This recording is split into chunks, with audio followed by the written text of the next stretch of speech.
We got Charles here, and we're going to start working on this subwoofer. If you haven't seen the live stream on the CT Sounds page, I think it's that one right there, and also on my Facebook page down below, the All Things Car Audio. CT was nice enough to provide this man with a third CT Sound Strato subwoofer to match the two that he has. This one come out of basically old stock or whatever. Nobody really knows where it came from, but they were able to provide this as well as the proper recone kit. All this is original stock it's not produced anymore for those woofers, which is in fact a dual 1 ohm voice coil. And these coils are super hard to find. Even some of the recone companies can't find some of these. So we have them here. We're going to recone this woofer so we can have 3 of those for his tribute build. Super, super awesome of them. But we're going to go ahead and get this tore apart. We have some stuff to put it together. We have some rubberized CA glue. And we have the black E6000. We have some activator. And we have some deactivator for the CA glue. We put it around here already. It's been sitting overnight. So that cap should pop off a little easier. It's been sitting around here, which is probably not CA, so it probably didn't do that much. But, oh, look, it did. Yeah, that's nice. Oh, yeah. So it's been sitting here deactivating a little while. So hopefully it'll come apart a little bit easier. So in the All Things Car Audio, the giveaway page, we have a car audio removal set. And we're going to use that to remove the subwoofer and take it apart, because some of these tools will help us with this as well. This kit's not just for pulling off door panels. These little spudgers are going to be useful to get up in there and remove some of that old glue and junk off of there. Some of these we won't even use at all, but these ones here might come in really good handy. So this is on the spinny wheel. We're going to put it right here. This is all spinny wheel stuff. Get with it. It's on the Facebook page. And then right here, we're going to start pulling this apart. So it's good to have some sort of a spinny section when you're taking apart or removing or working on subwoofers, and you need a ton of these little clamps. Yes. So you gonna cut the inside first, or the outside first, or how you want to do that? Well, I'm probably going to. Well, I wonder if you just cut the inside, you can just peel that off because it's been sitting. We should be able to. Now, I know it seems barbaric cutting this woofer, especially when this woofer technically works. It's a dual 2 ohm, and it works perfectly fine. But we have new parts to go in it, so I don't know. Something about cutting open a perfectly good subwoofer. Yeah, it kind of makes me cry a little bit, but it's for a really, really good cause. It is for a good cause. This is the offering. We give this to the base gods. All right, now see if that will pull up. Start with the part where it's kind of wetter. Over here. There we go. Yeah. Is it coming up? Not so much easy. Oh, yeah? So, yeah, we'll grab just go ahead. All right, so we're going to go ahead and cut this off, and we'll be back.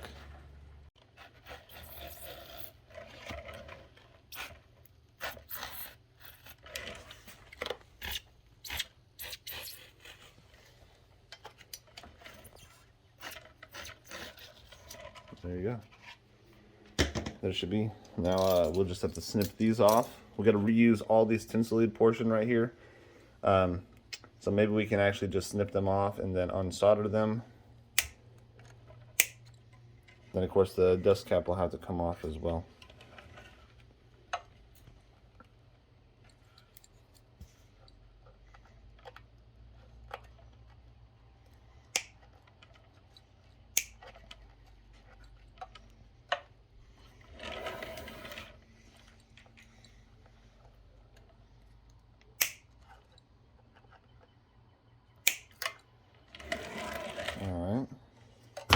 So, see if one of those spudgers will help you get the cap off.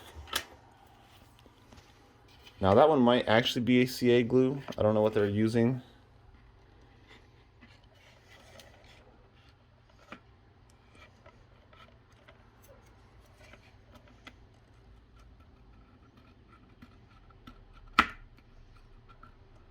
Now we have a brand new dust cap right here, so we don't really need to be too careful with it. But we're just trying not to tear up everything. If the cone can be sacrificed 100%, it has to be, because everything glues to the cone. There we go. Oh, look at that, it's peeling off.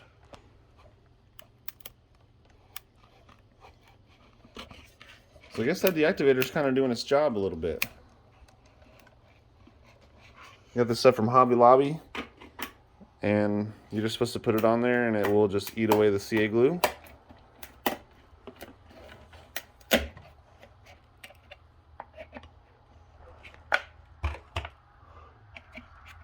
Oh, there you go.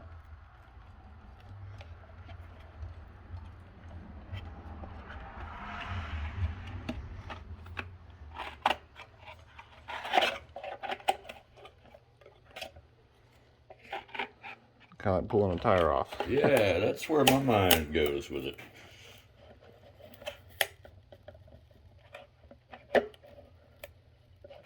She's kind of on there still, isn't she? Yeah.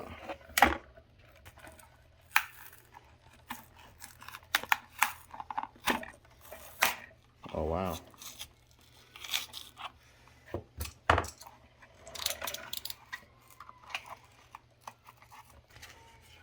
There you go. There's your dust cap removed. Awesome. We're going to set these parts over here so we can see them.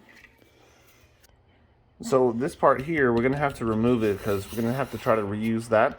That's a separation for the cone or the dust cap, so the air pressure does not affect the glue on the dust cap right here, because this is not a very strong connection, not enough to handle all that force right there. So sometimes you can put these in there and it appears that's what they have, and it's just a little plug that keeps all the air on that side of the coil and stops the air from coming to this side of the coil. Now we're going to remove these screws right here that hold on the spider landing and the little clamps. We need to reuse the screws and the plastic clamps from this, so we're going to go ahead and get those pulled off.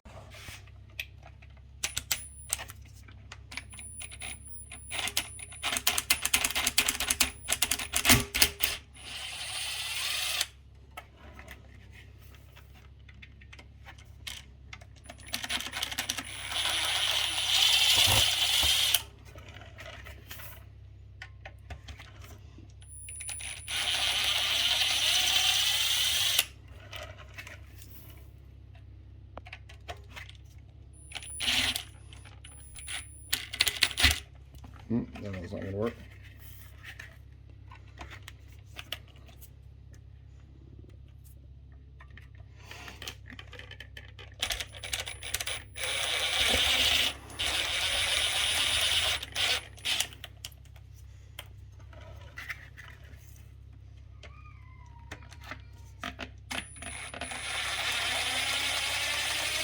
Alright, so we got the screws out. Now we're going to pull this piece off right here. This is the top clamp ring for the spider landing.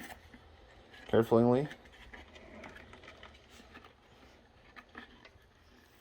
Because we need this part, because it did not come with the parts that they sent, because they couldn't find this part, or you were maybe intended to reuse this part. Either way, we did not have this part right here, which is the top clamp ring of the spider landing, which now we have. And there's one more piece that we need to make sure we save, which is in here, is the spider spacer right there. So we need to try to get that out carefully. There's two spiders. This woofer has two spiders, one separated by a spacer to another. And it's probably going to be a bear to get it out of there. Oh yeah, she's gonna be a booger. Alright, so we have the spider spacer up all the way around. Now all we have to do is remove that last bit of spider on the bottom there from the basket, and then the whole assembly can come out. Grab me a second one here.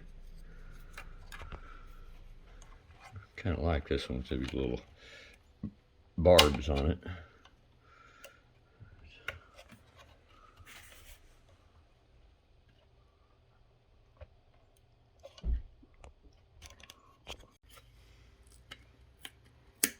Yeah.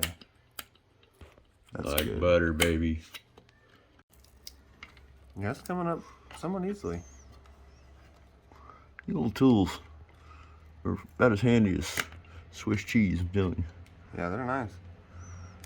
Yeah, the little five piece pack there, man. That's winter chicken dinner, guys. Yeah, that was only that was only $10. Yeah, I just saved $10 worth of headaches. You ain't even lying. First time I ever did one of these, oh my goodness. Oh, yeah, all right, cool. Moment of truth. Hey, look at that. All right, so we need to get this out of there. The spider spacing. Carefully, we'll get it.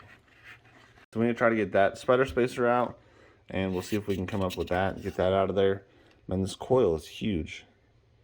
Super thick. They're dope. Very high, decent power handling coil.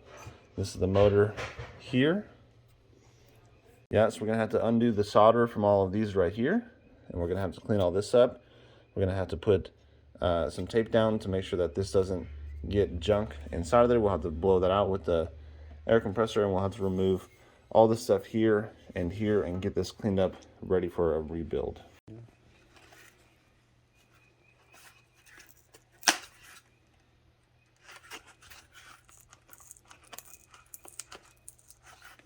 Just using this tool here to work this spider off of the spacer. We're going to reuse this spacer. Like that. Look at that. Well, when you have the clamps set up the way they do, you don't really need a super strong glue to hold this on there. You just want to prevent it from making any kind of noises, so there we go. Ta-da! This is the old cone and coil. This is the dust cap and the other parts. These are all the new parts. We have our coil spacer, and we have the clamp ring intact. We did not tear them up. And what will actually happen is when we put this back together, we'll put our spider, and I did check the orientation. They're both right side up. So this will go down just like that. Make sure all the holes line up. And then the coil spacer will go on top of that, like so. Make sure all the holes line up. And then the coil, when it is assembled proper, something like that, will go down inside of there. Obviously that spider will be attached, and then we'll go down in there like that. So we need to make sure that both of the layers of the spiders are attached. On the triple joint, you will have the one, and then you have the cone and the coil. On the bottom, you will have the spider and the coil. And all this will drop in like such. Now, anytime you're reconing a woofer, you need to make sure that your holes line up.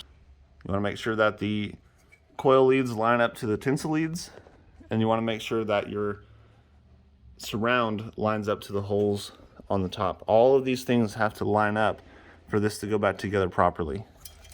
So you see we have that hole right there where the screw goes, and then we have this hole up here where that mounting screw goes. We have the two portions of the tinsel right here where they will solder on, and then of course we have the two portions of the coil right there which line up down there. So you want to make sure that all this stuff is lined up. Mark it if you have to, because it needs to go together perfectly in this orientation. So I pulled out the whiteboard of knowledge so I can show you guys a couple things. When you have the coil here in the top plate, you have this part of the coil right here, okay? And then what you have to do is align that to the top plate vertically, up and down. So what you actually have to do is you have to find the thickness of this top plate right here. How thick it is, where it's inside of there. So we'll have to measure that. It looks to be about 10 mil, but we'll have to measure that for sure. And what you do is you take this right here, you divide this in half. Okay, so you'll put an imaginary line on your coil at whatever the exact half-inch mark is, which we will measure that with calipers.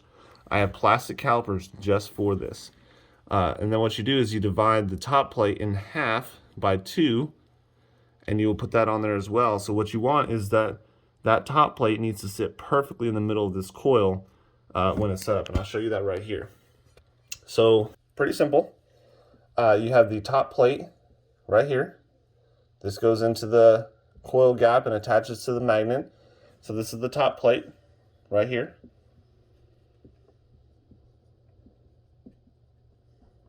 All right, and here's the magnet. So what you need to do is the coil, you have the T-yoke coming up here. Okay, so this is the T-yoke. That's also known as the pole piece right here. This is the T-yoke or the pole piece, depending on how old you are. So what you got to do is that coil is going to come down into this gap, like such. That's going to be this part of the coil right here. It's going to come down in the gap, and what you need is you need the actual windings of the coil to be perfectly centered. The center of the coil is the center of the top plate, because this is where your magnetic field generates, is around that top plate right there. So that's what's going to push this up or down. Okay, pretty simple. That guy, middle of that guy, and you will shim this to get that in the middle of that. You guys pick up all that? So now we need to build this. But we need to measure that, and mark that. We're going to mark a little line on the coil there, on the new one. So when the new one sits down in the gap, it will sit at the proper height down in the gap. It's not just enough to shim it and to get it center in the hole there. You also have to have it at the right height during resting. When it's rested on there and everything's glued together, it has to be center. So that way whenever you put power to it, it will move down and up respectively to that gap, according to this right here. Coil, top plate, center. So I have these Mitutoyo plastic calipers here. We're going to measure this top plate. We just need to get a baseline of how big this thing is. I don't want to get down on that glue gap. Okay, so we're looking at 13 millimeters, and then we're going to measure the coil and see how big that is. About 48, 49 millimeters. We could probably be safe to assume 50. It's just a little bit less. Anywhere between 48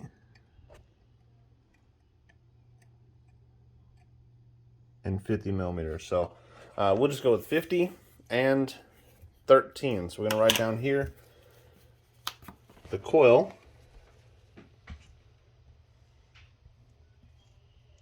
All right, this right here is 50, and the top plate is 13. There we go. Now we're going to do some marking. We're going to mark on the coil here. So what you do is you take your 50, you divide it by in half, and you go 25. Then you go right here with your 13, divide that in half, which would be 6.5. So then you go 25 minus 6.5. That gives you a number. Okay, so we go right here. 18.5 millimeters. That is how far down we need to go to make our mark. So if we pick a solid point up here near the top, near the 50 mil side, and we come down here to 18. One eternity later. All right, so now we're going to lay our first glue bead. We verified the height of the coil, we verified the positioning of everything, and we're going to put our first bead of glue on the bottom spider right here. So we're using a rubberized CA glue that's made for speakers right here, and we want to get it nice and on the spider and on the coil. Then we're going to hit it with just a little bit of activator.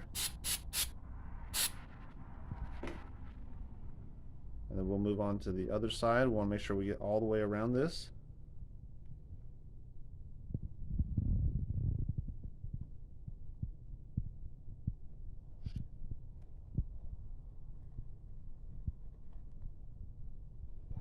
You want to make this as smooth as you can all the way around.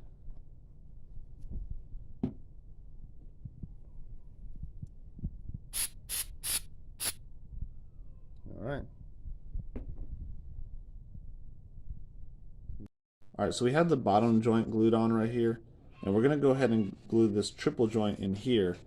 We've got everything else lined up perfectly where it needs to be, and then we will solder the terminals on the inside of here. You basically take the wire from the coil, wrap it around, solder it, snip it off, lay it down inside of there, and this whole channel here will get filled with glue after that. Alright, so now we're going to glue the triple joint right here, and there's really not much we can do other than just try to feed the glue in there and try not to make it look god awful. There's not a lot of space on this particular woofer. Okay, so we have this drop-in assembly now that we have made right here. We have the basket right here. We're going to put some glue on here and some glue on here. We're going to glue this together. But first, we're going to do our tinselies. We have to solder these.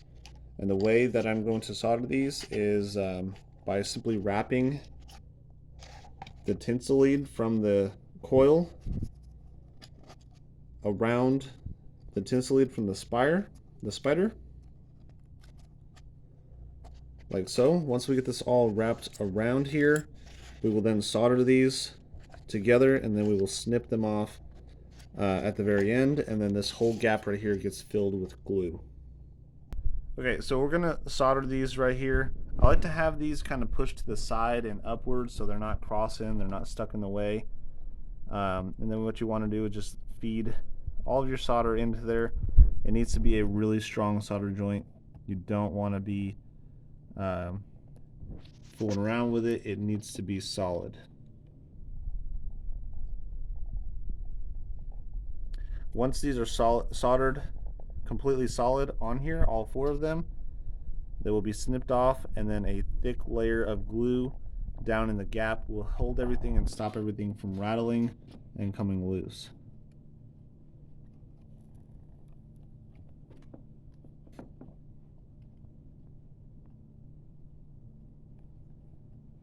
These tinsels are taking the solder very nicely. It helps that the coils are pre-tinned, and it helps that the tinsels are pre-tinned.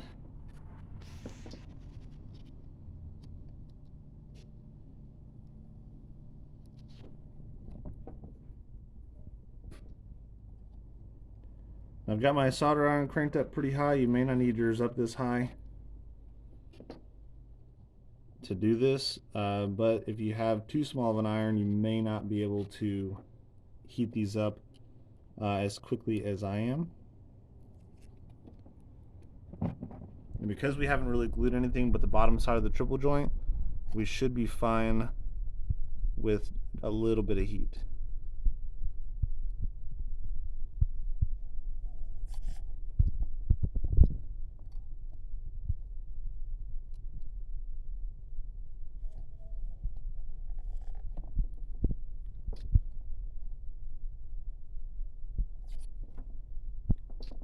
Alright, I'm just going to go around and check these and make sure that they're still good. Make sure everything is all nice and shiny. Has quite a bit of solder on there. These ones here look pretty good. I may just add a little bit more.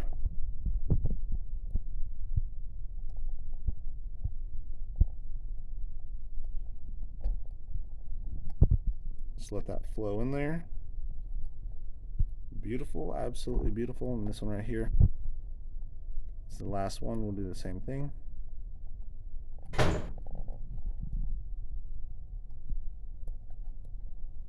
Let it sit there for a second. Alright, and then we're going to snip these off. Okay, so we got them in there. We come in here. We're going to snip off the ends of the coil leads.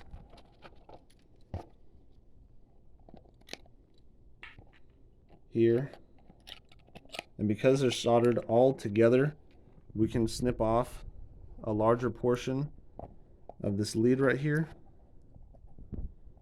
And it's all connected together. So we can snip off this big chunk, and it shouldn't cause us any grief. We don't want that big chunk hanging out too far up top when we're going to put everything together. And this is why you snip it off when it's done being soldered. You don't want to be trying to solder the nubs together. You just want to be snipping it all off when you're done.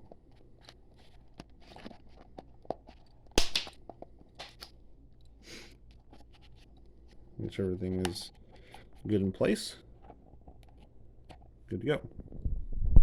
Okay, so we're going to test this coil. When we're done, it's always a good idea to make sure that everything reads properly. So at the tinsel leads, we're at 0.9 on this side. On this side, we are at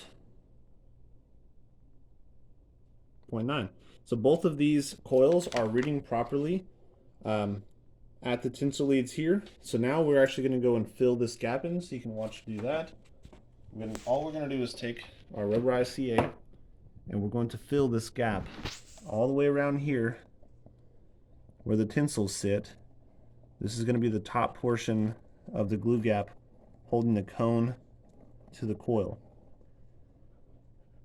Just make sure you get it all. You don't want it inside the coil gap at all on the inside here, so be really careful, but you want to get it all around the tinsel leads and everything else.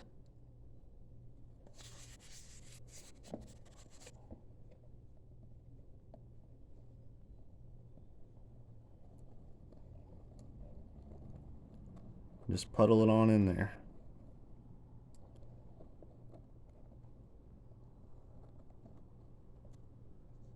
So what I might also do is I can see around these tinsel leads, I need to kind of push them back away just a tiny bit so I can get glue behind them, because you want glue all the way around the tinsel, 360. Because what you're trying to do is make that tinsel solid, you know, part of the rest of the woofer.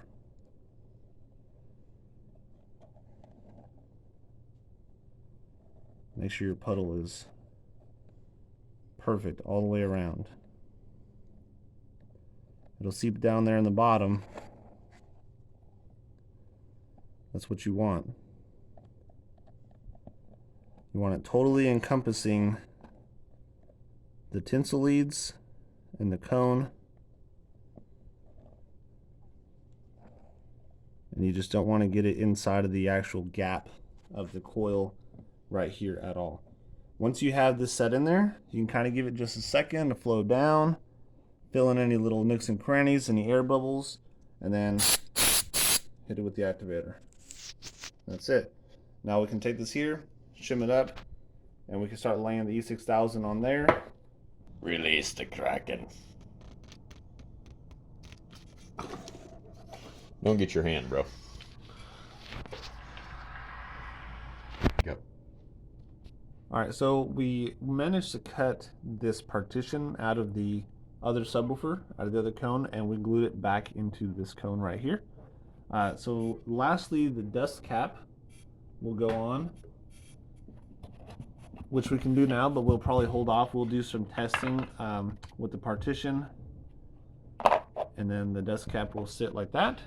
So we're almost there. We have to wait for this glue a little bit more to dry. So in the meantime, we're actually going to put on our terminals. We have all 4 of them desoldered. We're going to connect them on there, and then we will put these in there and we will solder them. So we got our tinsel leads on there on both sides.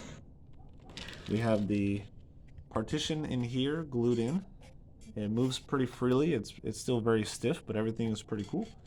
We're gonna glue the dust cap in there. Him and I signed it both with a date. And we're going to flip it over and glue that in the proper orientation, which is a little bit different than other woofers. But we're gonna lay our bead of E6000 on the dust cap.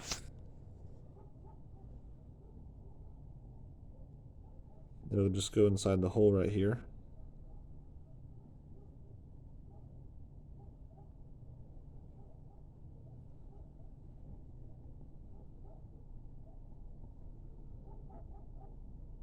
That partition plate keeps the air out of here.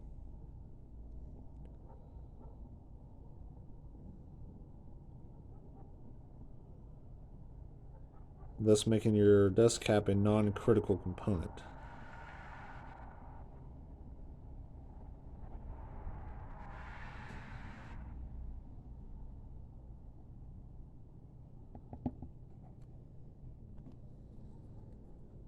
Alrighty, and then I'm gonna throw on there.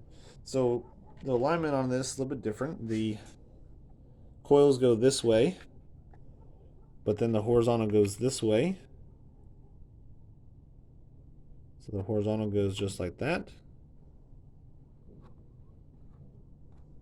Then we'll push this down into the hole. You can barely see the glue just barely seeping out, which is perfect. And then we need something really big and heavy to hold this at least overnight. The glue's coming out all the way around. That's awesome. Perfectly awesome.